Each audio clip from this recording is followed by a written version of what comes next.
Então vamos continuar no Salmo 118, hoje é o versículo 13, né? Nós paramos no 12, pelo menos a minha marcação 12, né?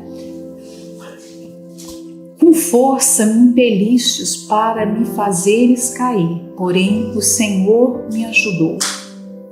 Com força me impeliste, com força me empurraste. A gente pode considerar também essa versão, né? Como algumas traduções, no impelir, que vai dar no mesmo, impelir ou empurrar, ou seja, há uma força que é antagônica àqueles que são de Deus. O tempo todo vai ter esse choque, e esse poder que faz oposição vai sempre empurrar para que o justo caia, né? Imagina isso. O salmista aqui é alguém bem consciente, ele sabe que vive nesse mundo que vai fazer oposição à sua fé.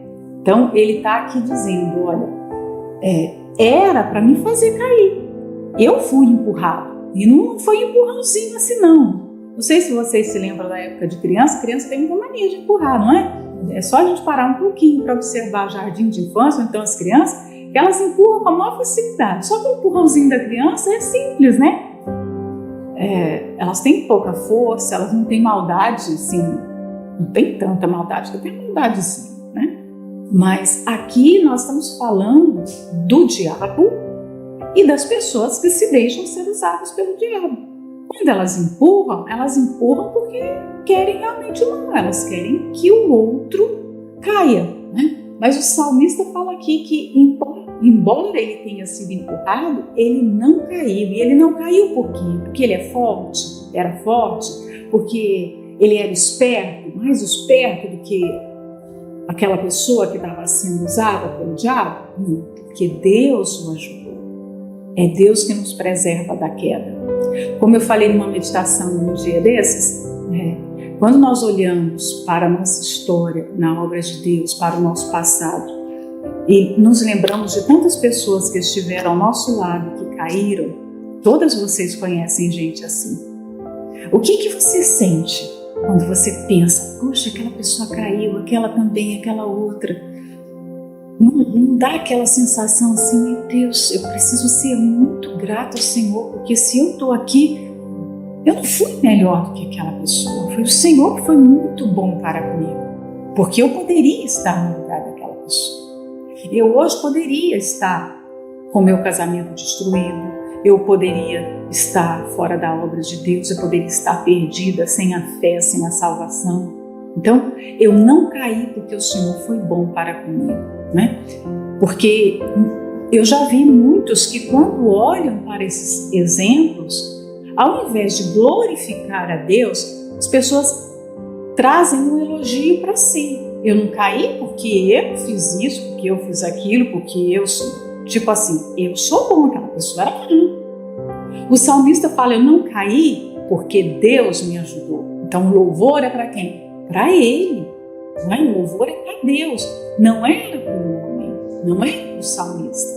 Então, nós precisamos também fazer esse mesmo exercício. Todas as vezes que nós vemos o mal acontecendo, pessoas que são usadas pelo diabo, pessoas que fazem rebelião, pessoas que mentem, que roubam, que adulteram, que fazem coisas erradas.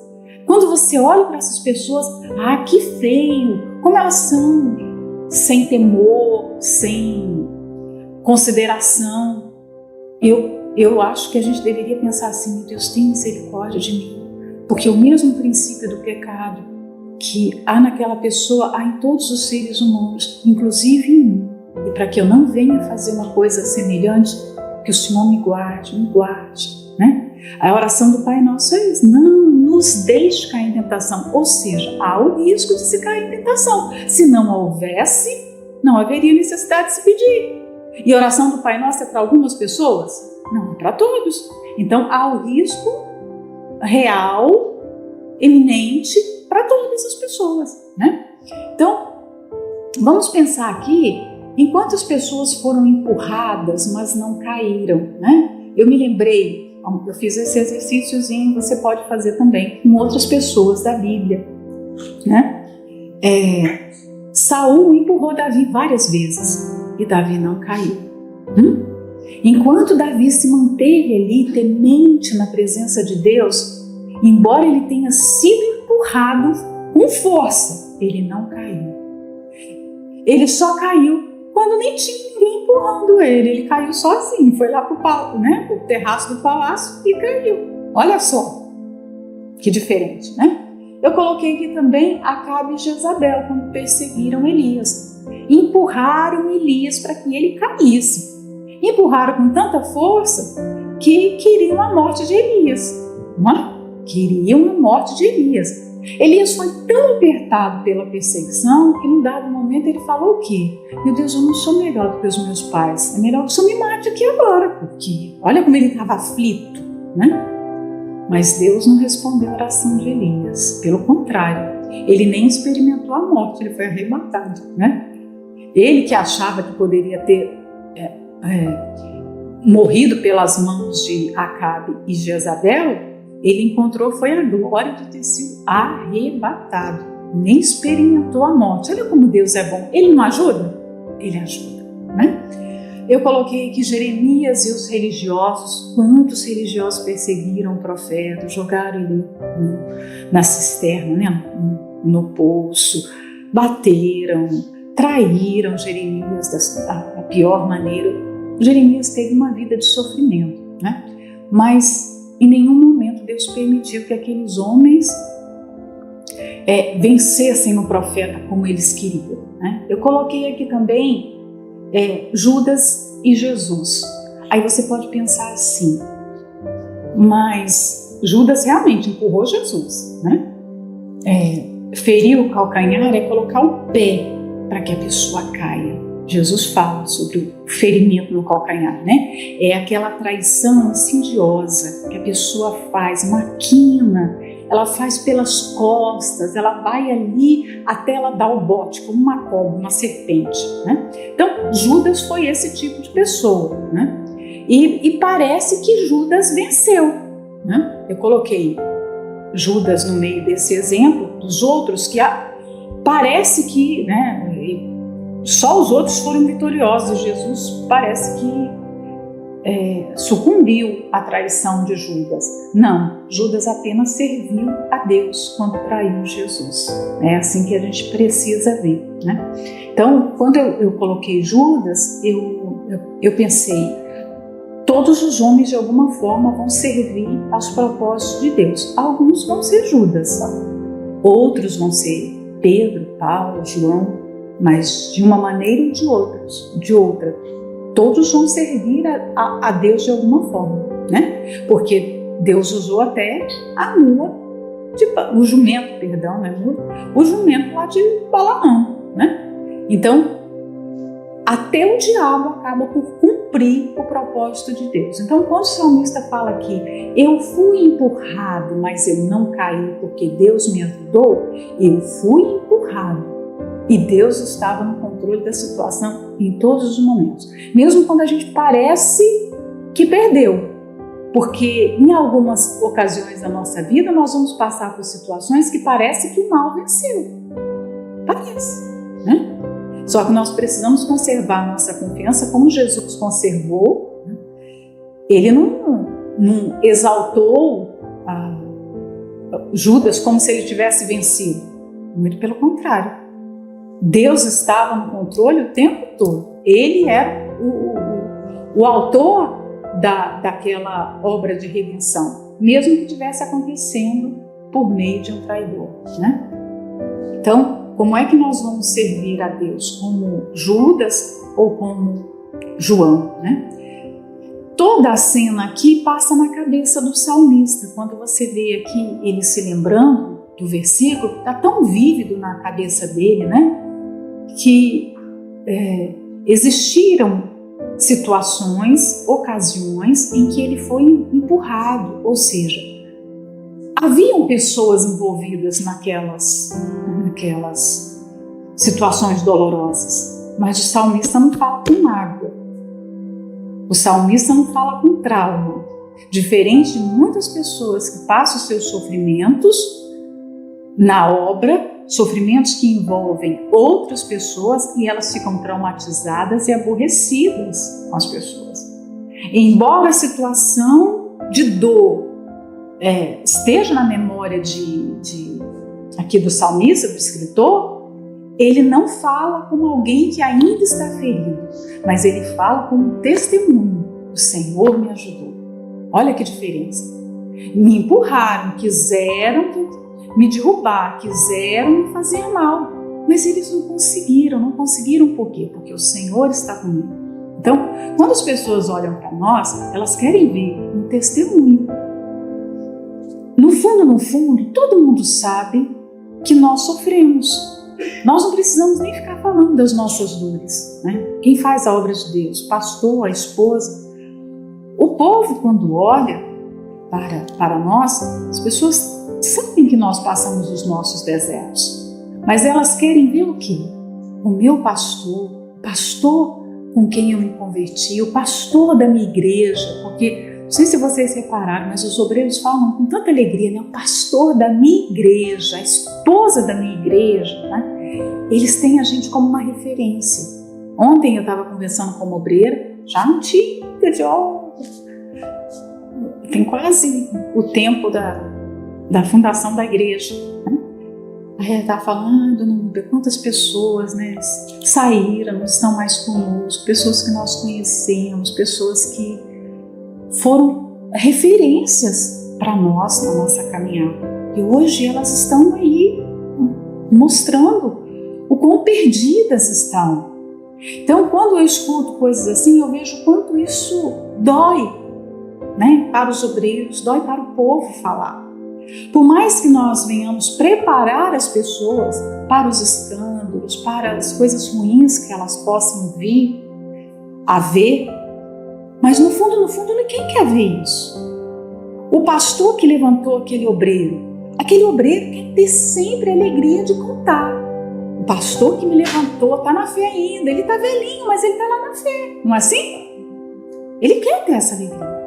Então, nós representamos muito na memória de pessoas que às vezes nós nem conhecemos, pessoas que nos acompanham pelas redes sociais, pessoas que chegaram à igreja que nós estávamos, que nós nem nos lembramos, nós nem chegamos a conhecer.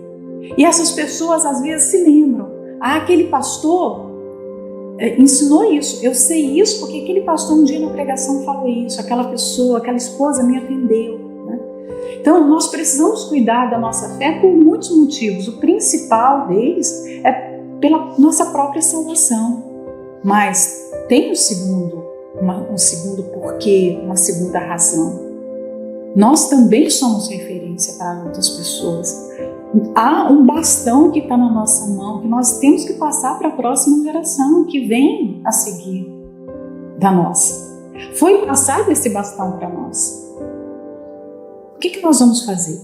Então, ao invés de ficar carregando os traumas daquilo que a gente viveu na obra, porque fulano me prejudicou, porque eu ouvi isso, porque fulano falou aquilo, sabe, aquelas coisas tão pequenas. Se lembre disso, né? Se lembre dessa, olha, o Senhor me ajudou, eu venci, graças a Deus, eu passei tudo isso, mas eu venci porque Deus foi benigno para comigo, Ele foi bom, Ele me ajudou. Nós temos dores para contar, mas não pode ser um testemunho só de dores, tem que ter a parte do testemunho: o Senhor me ajudou, não é? O 14 fala: o Senhor é a minha força e o meu cântico, e se fez a minha salvação. Então, no momento de aflição, o salmista não fala da sua própria força, mas ele fala da força de Deus. No momento de dor, nós não vamos prevalecer pela nossa força, nós vamos prevalecer pela força de Deus. Não há força em nós. Aquelas que já passaram por uma grande luta, seja na vida pessoal, seja no ministério, seja na família, uma luta grande mesmo. Eu sei que vocês podem testemunhar que a nossa força humana de nada adianta, né?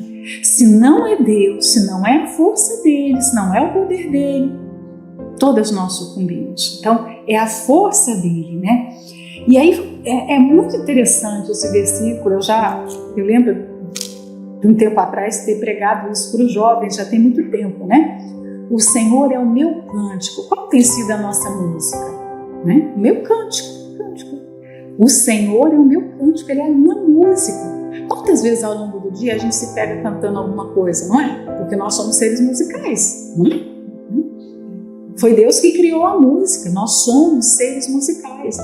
A ciência fala que quando o nosso cérebro se envolve com a música, um milagre tão grande acontece que todas as regiões do cérebro se iluminam. Pessoas que são submetidas a uma máquina, por exemplo, eu não sei se é ressonância, se é um TAC, que pesquisa, que vê imagens do cérebro, a ciência comprova que ao estarmos, por exemplo, tocando, cantando, envolvidos com a música, há conexões em todas as partes do cérebro. A leitura aciona uma parte, por exemplo, o relacionamento humano outra parte, mas a música tem um poder tão grande que ela ilumina toda a cabeça. Então, quem criou a música? Foi Deus. A Bíblia fala até da ocasião que ela foi criada, né? Mas não é toda música que glorifica a Deus. Não é toda música que nós devemos cantar. O salmista fala aqui, o Senhor é a minha canção, o Senhor é a minha música. Então, ao invés da gente se pegar cantando, cantarolando qualquer música, vamos eleger a música para o nosso Deus.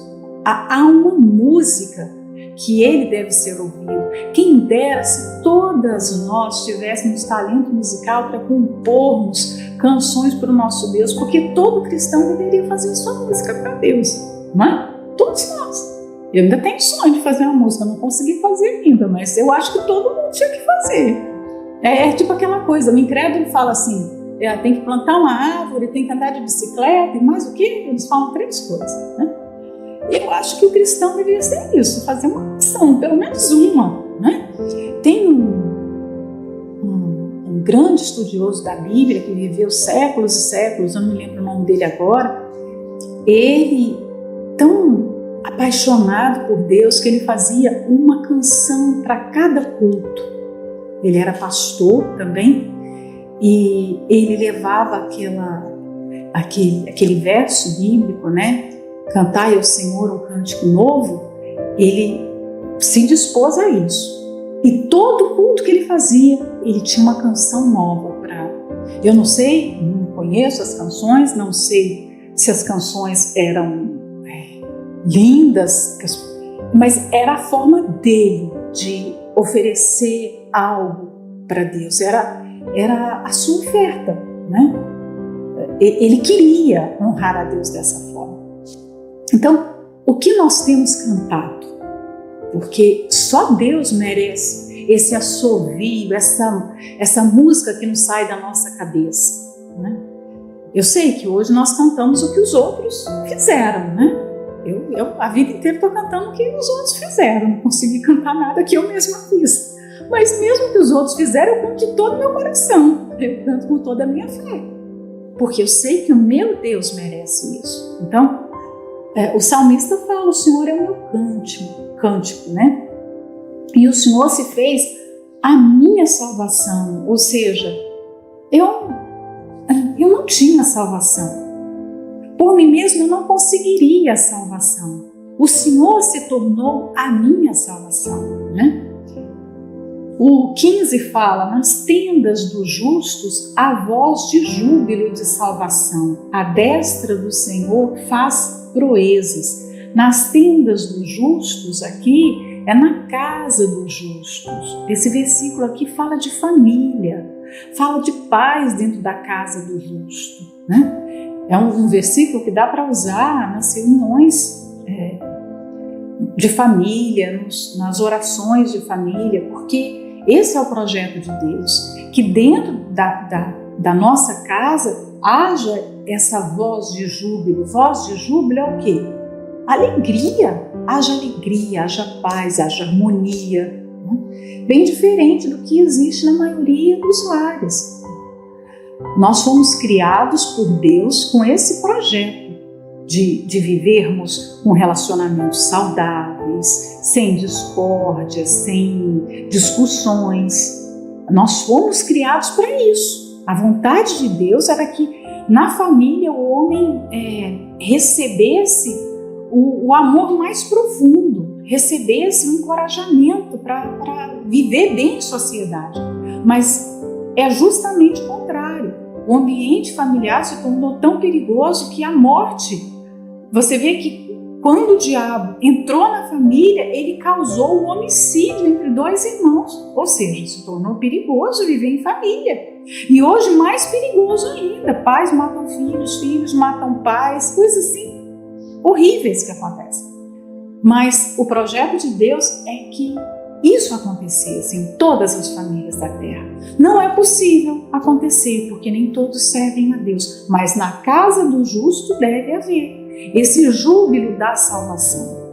Júbilo da salvação. Então, quando há uma briga dentro de casa, quando há uma discussão, desentendimento, aquilo não reflete a glória de Deus, não reflete o projeto de Deus. Jesus se entristece porque não tem nada a ver com aquilo que foi idealizado. Imagina quando duas pessoas que têm o Espírito Santo vivem dentro de uma casa e aquela casa deveria evangelizar, mostrar para o mundo que, olha, existe sim felicidade dentro do casamento, existe felicidade dentro da família, mas justamente na casa do justo acontece o contrário. O que os incrédulos vão esperar da família, né?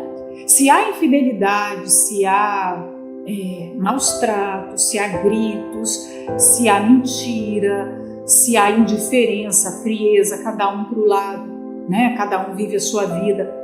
Não há essa voz de júbilo, não há essa alegria, não há a salvação, né?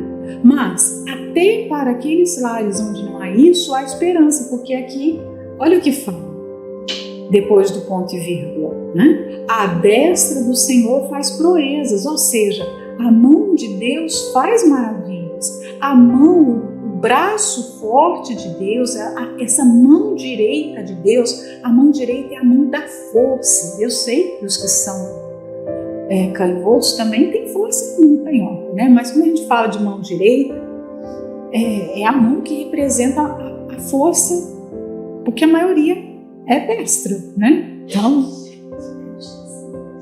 a mão direita de Deus faz maravilhas. Então, até naqueles lares onde não há essa paz, essa harmonia, essa voz de alegria, é possível haver uma restauração, é possível haver uma cura, né? Deus pode agir em favor dessa família.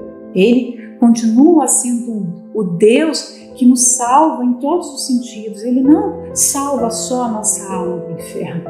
Ele salva os nossos relacionamentos também. E ainda bem que Ele salva, porque senão a gente não conseguiria nos manter nesse mundo. Porque o que a gente mais sabe fazer é quebrar relacionamentos. Nós quebramos relacionamentos com as pessoas que mais nos ajudaram. E é isso que nós fazemos, né? Você vê como pode um filho ser rebelde, maltratar o pai. Poxa, o pai deu a vida, o pai fez tudo por aquele filho. Mas esse é o ser humano. O ser humano com o DNA de Adão vai fazer isso. Ele vai romper relacionamentos. Mas ainda bem que vem Jesus, é o nosso Salvador em todos os sentidos. Ele vai lá e nos ajuda a restaurar os nossos relacionamentos, né? E aí no 16, o salmista fala novamente dessa destra do Senhor, né? A destra do Senhor se exalta, a destra do Senhor faz proezas. Então, por 3 vezes a mão de Deus é exaltada. E por quê? Por que se exalta a mão de Deus? Nós não temos nem condições de imaginar quantos milagres essa mão poderosa de Deus já fez. Já pensou? Quantas vezes Deus já estendeu o seu braço em favor de alguém para resgatar, para livrar, até mesmo em nosso favor? Quantas vezes essa mão já nos resgatou? Então, a mão de Deus precisa ser louvada, exaltada, né? Porque ela é poderosa e ela faz esses milagres. O 17 fala: não morrerei, mas viverei e contarei as obras do Senhor. Aqui o salmista fala sobre a morte porque ele é alguém que viveu perigo de morte. Nos versículos anteriores nós vimos que ele menciona os perigos que ele passou. Ele foi cercado, lembra do enxames de abelha lá? Né? Ele foi cercado, ele foi picado, ele foi encurralado de todas as formas, oprimido, ele passou por muitos sofrimentos. Então, sofrimentos que colocavam a sua vida em risco, não é um sofrimento qualquer.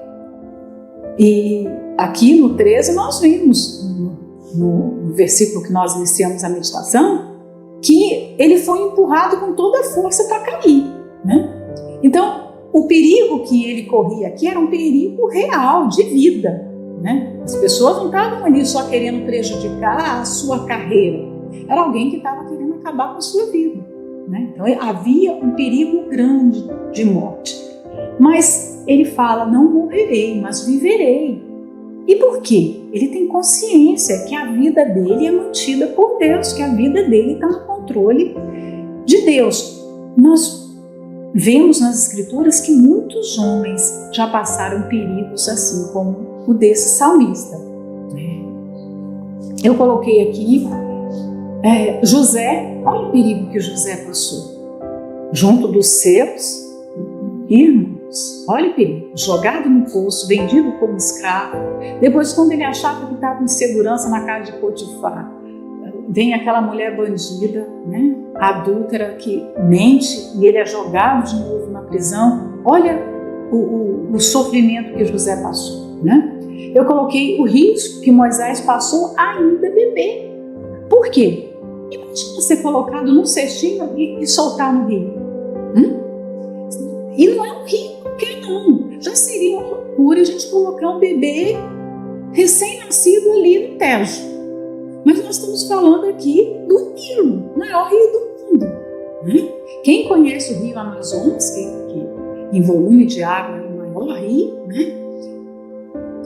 Você consegue ver a outra margem do rio. Você olha e você consegue ver do outro lado. Imagina uma mulher naquela época colocar o seu filho, né, dentro de um cestinho. Ela não colocou num barco, numa canoa. Ela colocou num cestinho, gente.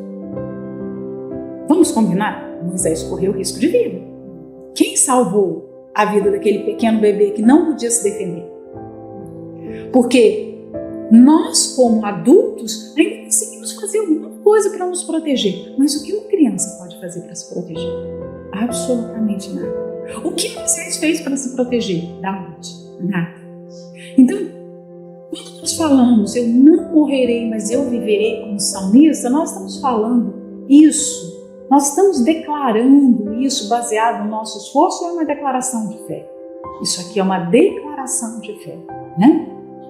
Eu coloquei aqui Jó no monturo também, né?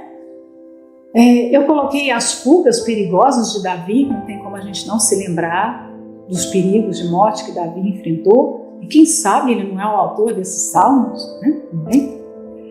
Eu coloquei aqui os perigos de Paulo, que nós tanto falamos recentemente na meditação de Atos. Quantos perigos, quantos riscos de vida Paulo passou, quantos apertos, quanta pressão, mas ele só partiu quando Deus quis. Ele viveu o número exato de dias que ele precisava viver, né? Será que nós já lutamos assim contra a morte? É provável que a maioria de nós aqui, nesse grupo, na nossa transmissão aqui, é provável que nós não tenhamos enfrentado uma luta tão grande assim. Nós não tenhamos duelado com a morte. Eu, pelo menos, não me lembro.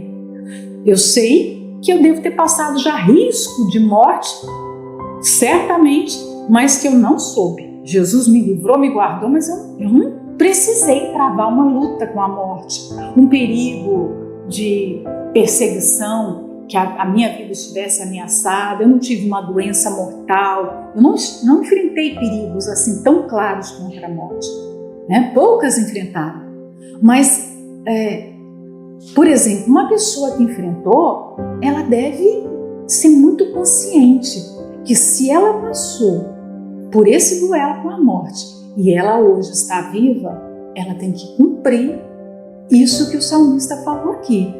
Eu não morrerei, mas viverei. E por quê? O que vem a seguir? Para quê? Se a gente trava uma guerra, uma batalha com a morte, se você corre risco de morte, você permanece viva, é para quê? Para contar as obras do Senhor. Todas as pessoas que passam por um sofrimento, conseguem uma vitória sobre o sofrimento e não faz daquele momento um motivo para glorificar a Deus, elas não entenderam ainda o propósito da sua luta. Elas não entenderam. Tudo que nós vivemos e vencemos deve servir como testemunho, deve ser capitalizado para o Evangelho. No mundo, as pessoas estão acostumadas a capitalizar tudo que elas vivem em prol de si mesmo para ganhar dinheiro, não é? O que as pessoas fazem quando elas vivem uma experiência qualquer? Ou quando elas têm um conhecimento? Elas escrevem um livro, elas, mais o quê? O que elas fazem? Elas vão para a internet fazer muitos movimentos, abrem uma conta, se tornam ativistas. Elas querem capitalizar logo aquela experiência para trazer algum dividendo para si. Mas o cristão é o oposto. Tudo que ele vive deve servir para contar as maravilhas de Deus, para falar das obras de Deus, para falar do poder da fidelidade de Deus.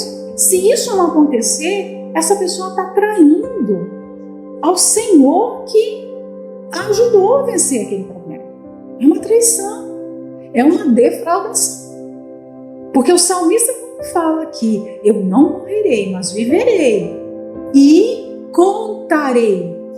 Então, se eu não morri, há um propósito porque eu não morri.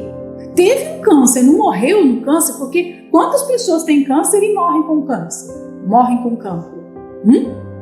Então, se a pessoa teve e não morreu, é porque ela tem que contar a grandeza do Deus que a livrou, as experiências que ela teve, quanto Deus foi bom.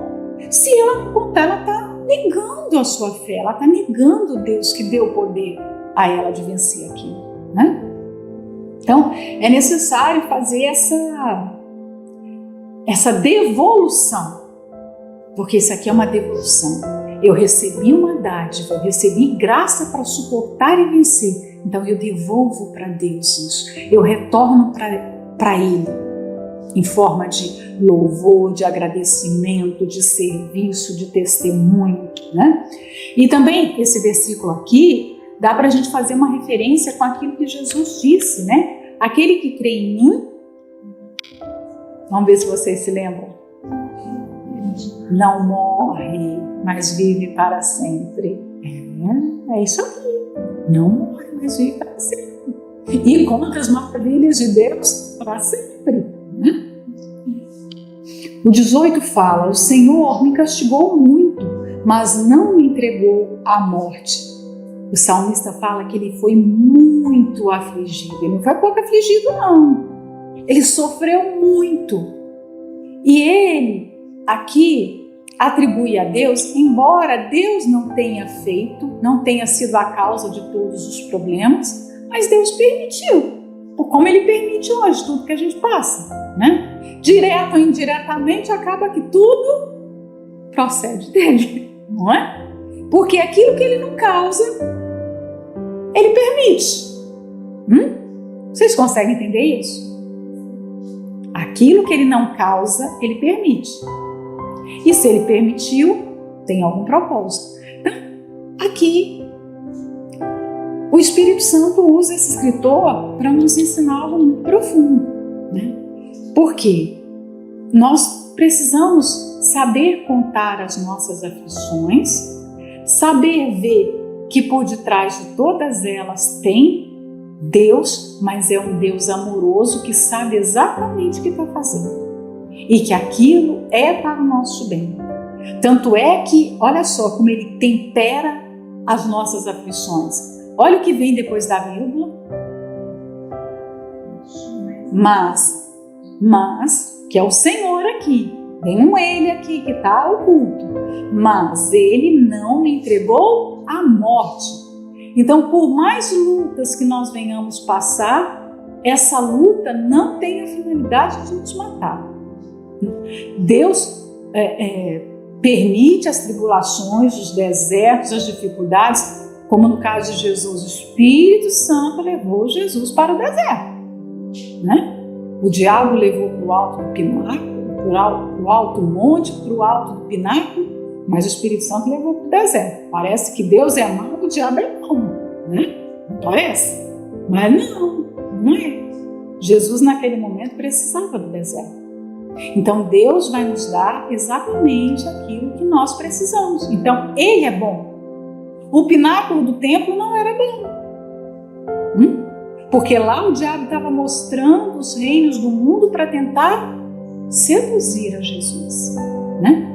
Então é como quando eu li esse versículo aqui hoje de manhã, eu fiquei pensando como aqueles filhos que quando apanham dos seus pais na infância e eles vão contar na fase adulta, eles não falam com pesar, né? Por exemplo, eu apanhei de cinta, eu apanhei de chinelo, eu passei castigo, eu levei vassoura na cabeça. Não tenho mágoa nenhuma, nem do meu pai, nem da minha mãe.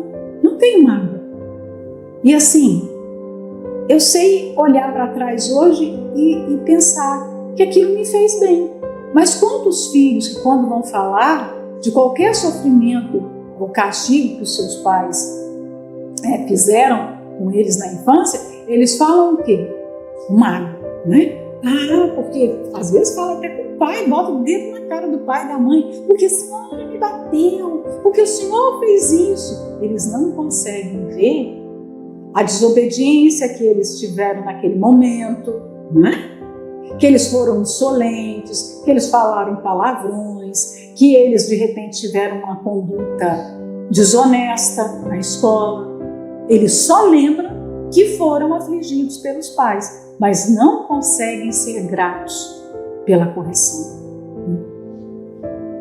A maturidade é aquela que a gente olha para trás e vê tudo que eu passei foi bom para mim. Como o Salmo, esqueci agora, né? É 119, mas esqueci o versículo, né?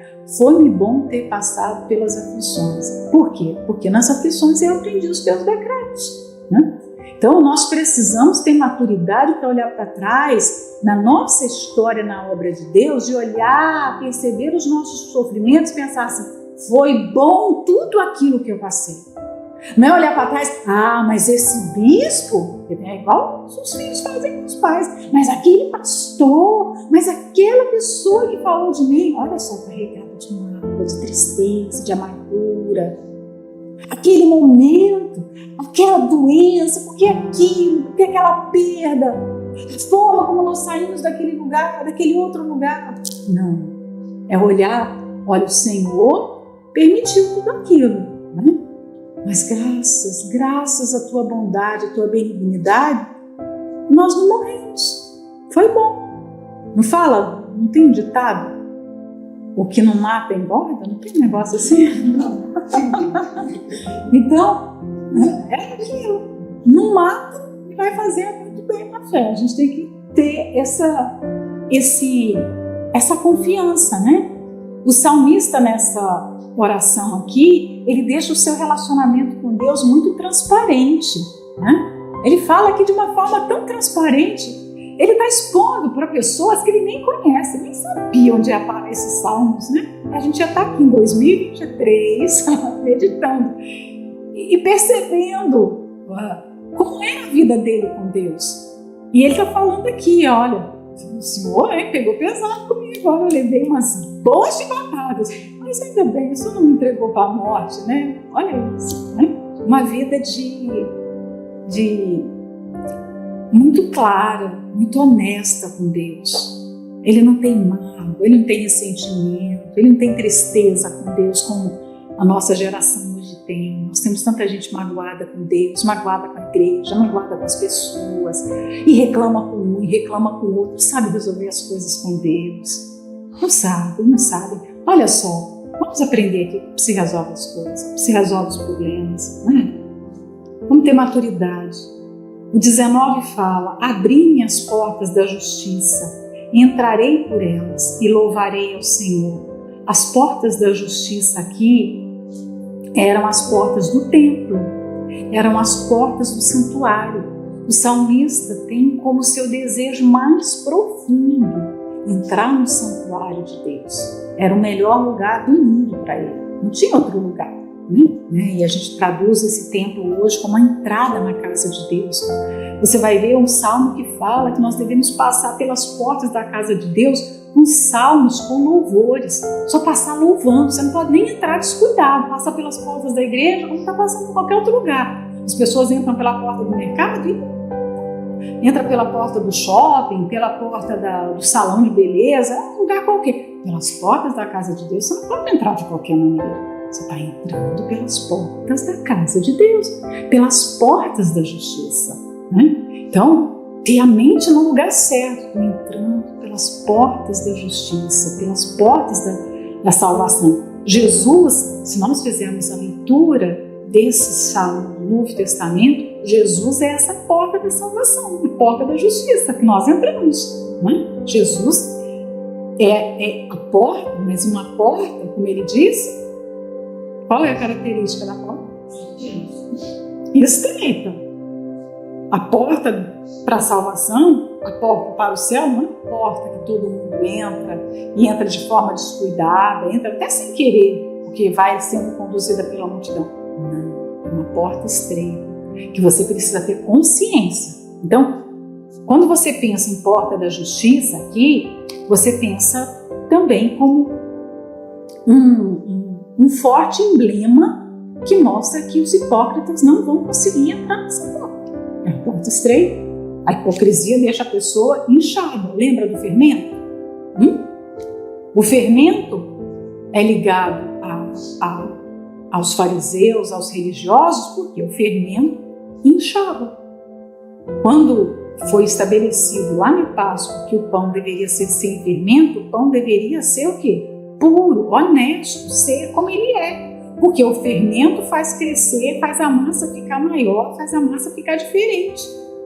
Querendo ou não, o fermento corrompe a massa, né? Então, os hipócritas são pessoas inchadas. Hipocrisia faz a pessoa parecer ser uma coisa que ela não é. E pelas portas da justiça, o hipócrita não entra. Porque ele tem uma aparência de alguém que ele não é. Ele não é verdadeiro. A porta justa é a porta da verdade. Só os verdadeiros vão entrar, só os sinceros vão entrar, né? E ele fala que ele vai entrar pelas portas com louvor, ou seja, é uma entrada consciente. É uma entrada que você faz com boa vontade e consciente, né? Não é por obrigação. Esta é a porta do Senhor, pela qual os justos entrarão. Como eu disse, Jesus é a porta do Senhor. Deus escolheu fazer do seu Filho uma porta para nós.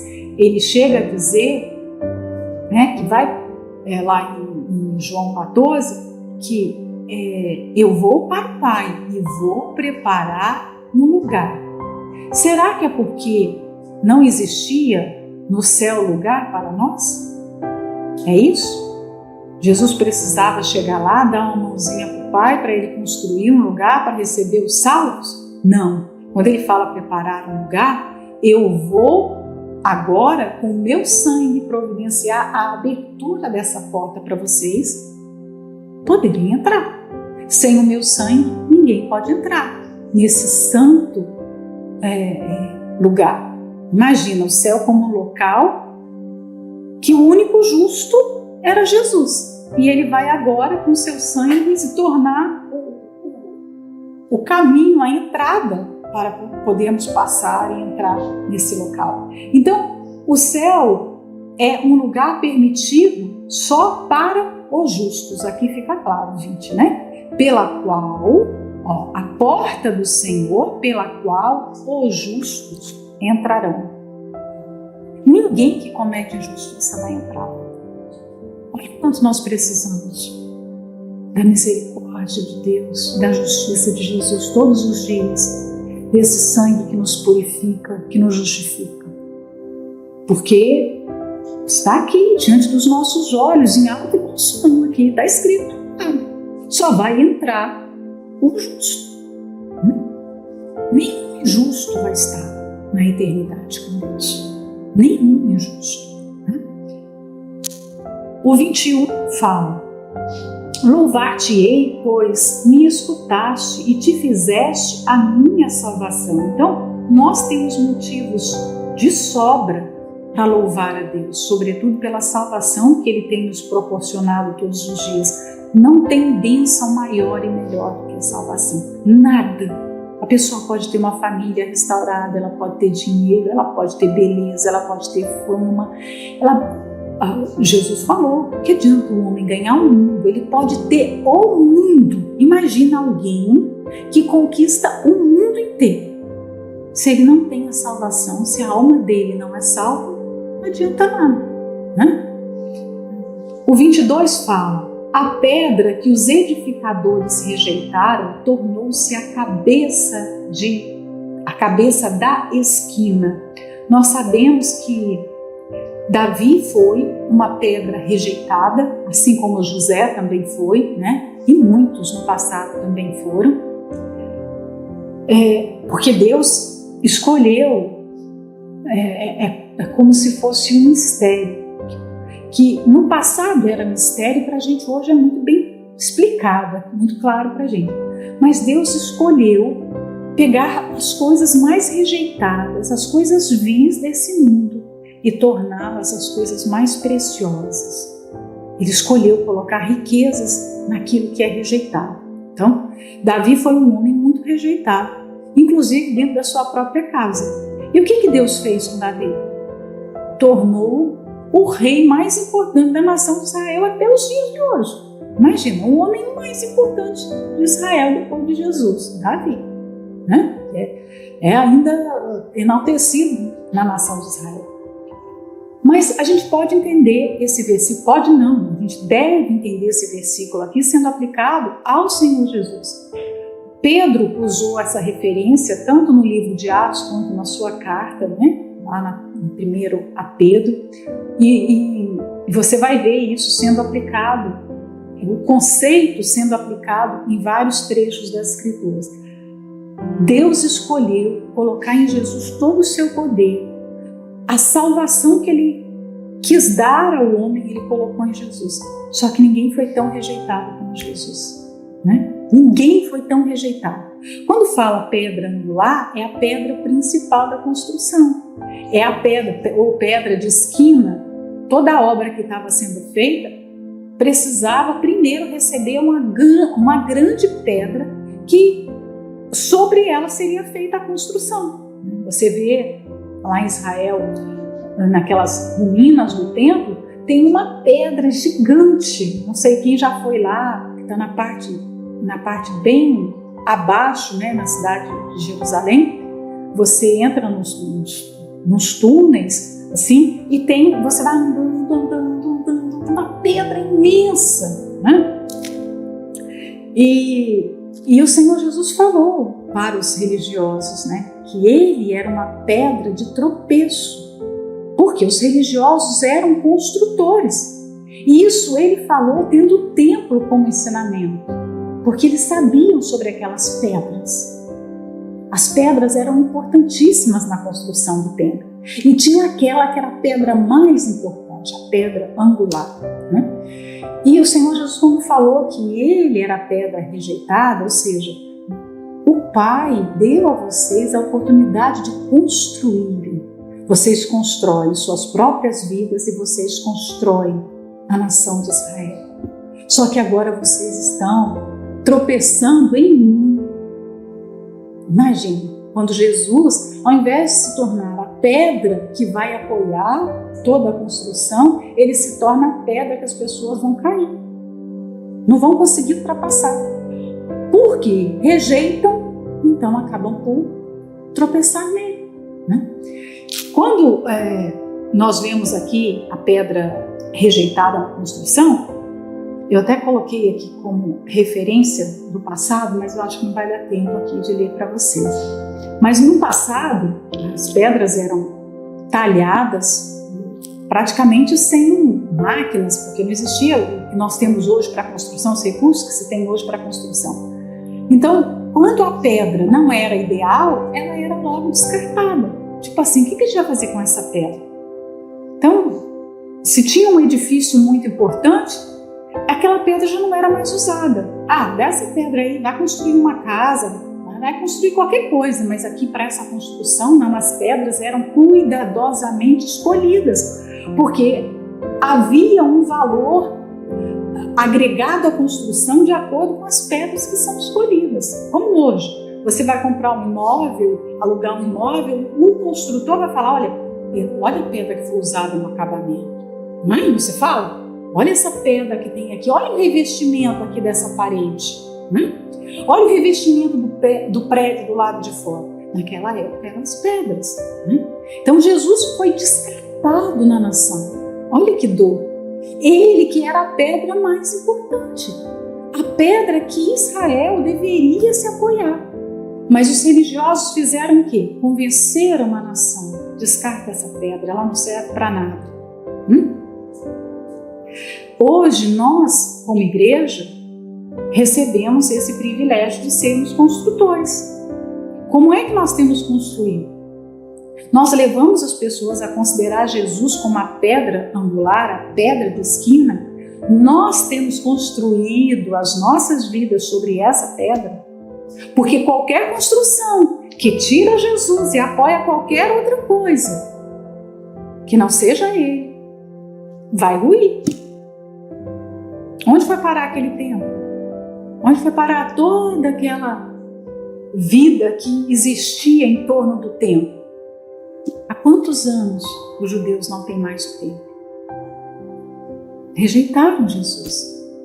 Quando a gente fala isso, não é antissemitismo, é aprender com a história.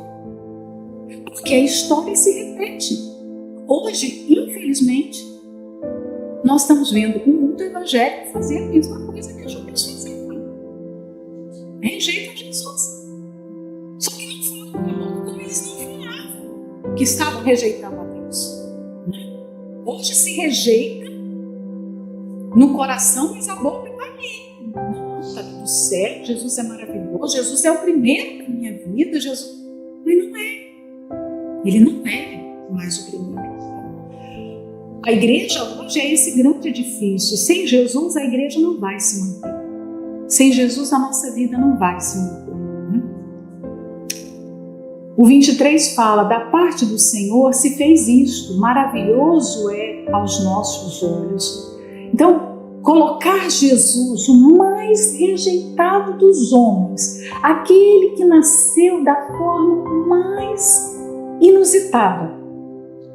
Porque quando nós olhamos para o nascimento, imagina Deus, quando você vê o universo, não sei se vocês já tiveram a oportunidade de ver um pouquinho, hoje nós temos a internet, temos acesso a essas informações, né? Você pode olhar, conhecer um pouquinho do que é o universo. O universo, os planetas, a Via Láctea, Andrômeda, e você vai vendo aquelas coisas maravilhosas. Você fala, meu Deus, o Senhor é tão grande, o Senhor é tão poderoso, é tudo tão extraordinário, tão. Aí você vai e faz uma volta e vai ver o nascimento de Jesus. Deus escolheu que o seu filho nascesse numa família tão simples, com uma menina adolescente, né? Aquilo chocava, né? A simplicidade com tudo aconteceu se tornou um grande empecilho. Então, o mistério aqui, né? Porque Deus fez isso, e o salmista fala, da parte do Senhor se fez isso. Deus escolheu tornar Jesus tão simples, fazer o filho dele vir de um modo tão simples. Ele decidiu que fosse assim. Não foi para tornar Jesus uma pedra de tropeço. Se ele se tornou para muitos pedra de tropeço, é porque as pessoas não querem a simplicidade. A simplicidade choca. As pessoas gostam de coisas complicadas. As pessoas gostam de coisas suntuosas. Olha só. Deus ama o que é simples e o ser humano gosta do requinte. Nós que não temos nada, gostamos do que é grandioso. E Deus que tem tudo, gosta do que é simples. Como pode isso? Todas as vezes que nós estivermos insatisfeitos com a nossa condição, a gente achar que merece mais do que está tendo, sabe? Merece ser mais bem tratado, que merece ter uma casa melhor, que merece ter uma roupa melhor, que merece ter uma posição melhor. Vamos nos lembrar? Esse salmo aqui, ó, da parte do Senhor se fez isso. Deus se agradou, foi Ele que fez isso. Foi Ele que fez Jesus ser tão simples. E isso é o quê? Maravilhoso aos nossos olhos. Então que a simplicidade também seja maravilhosa aos nossos olhos, não seja um tropeço. Que esse Jesus que nasceu lá em Belém, que a mãe precisou fugir, não é? Fugir de Herodes, num jumentinho, que cresceu em Nazaré, que cresceu carregando madeira nas costas, cuidando talvez das ovelhas, porque naquele tempo as famílias tinham hortinha, não é? É provável que Jesus cuidou da hortinha, é provável que Jesus cuidou de galinha, que Jesus cuidou de ovelha. As coisas eram mais simples. Tanto é que todo mundo, quando Jesus começou o seu ministério e se apresentou como Messias, o que as pessoas disseram? Conta para outro. Que é isso? Não. Será que nós também não tropeçamos nas coisas que Deus disse que são maravilhosas e nós dissemos, isso não é maravilhoso, Senhor? Às vezes nós queremos discutir com Deus.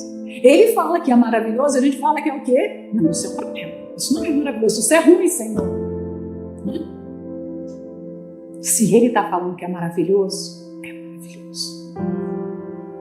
Jesus era maravilhoso. Era maravilhoso nascer em Belém. Era maravilhoso nascer na casa de Maria e de José. Era maravilhoso ser amigo daquela família lá, simples, de Betânia. Era maravilhoso ter aqueles discípulos. A gente olha e fala, maravilhoso ser amigo de Pedro. Maravilhoso ter esses discípulos que... Pois Deus escolheu que fosse assim. Deus não colocou seu filho no meio dos reis, dos nobres, dos levitas. Deus colocou no meio dos pescadores, né? E o salmista fala que isso foi maravilhoso. Eu volto na meditação da semana seguinte para falar a partir do 24 e a gente terminar. Porque o 24 tem um conceito que é muito bom para se falar, que é o dia do Senhor. Qual é o dia do Senhor? Eu gostaria de pedir a você que ainda não é inscrito aqui no canal, que você se inscreva e ative todas as notificações para que assim que suba um novo vídeo, você seja avisado que tem vídeo novo aqui no canal. Todos os dias estaremos postando vídeos aqui que vão ajudar você. Vamos começar essa série de meditação do livro de Salmos. Todo dia uma meditação do livro de Salmos para que você possa estreitar o seu relacionamento com Deus. Então, se esse vídeo te ajudar, compartilhe ele com quem você conhece, envie nos seus grupos do WhatsApp, abençoe a outras pessoas, assim como você será com certeza abençoado com esse vídeo. Deixe o seu like, curta, compartilhe, comente. Eu quero convidar você a participar do nosso relógio de oração às 18 horas. Então, hoje, às 18 horas, vai subir um vídeo, uma oração, onde nós estaremos intercedendo a Deus em favor da sua vida. Você pode deixar aqui nos comentários do vídeo o seu pedido de oração, o seu pedido de intercessão. Você pode deixar aqui os nomes para quem você deseja dedicar essa oração. E hoje, às 18 horas, eu convido você a orar conosco. Vai subir um vídeo, uma oração, e será incluído nessa oração todos os pedidos e nomes que serão colocados aqui nos comentários, tá bom? Se você gostou dessa meditação, deixe o seu like, curta, compartilhe esse vídeo para aqueles que você sabe que serão abençoados com esta mensagem, com esta meditação, assim como você foi abençoado. Fortaleça a fé de outras pessoas, assim como a sua fé foi fortalecida através dessa meditação, desse devocional da palavra de Deus. Então compartilhe. Vamos semear essa palavra para que ela chegue ao máximo de pessoas possível, tá bom? Se inscreva no canal, caso você ainda não seja inscrito. Deus te abençoe e até o nosso próximo vídeo.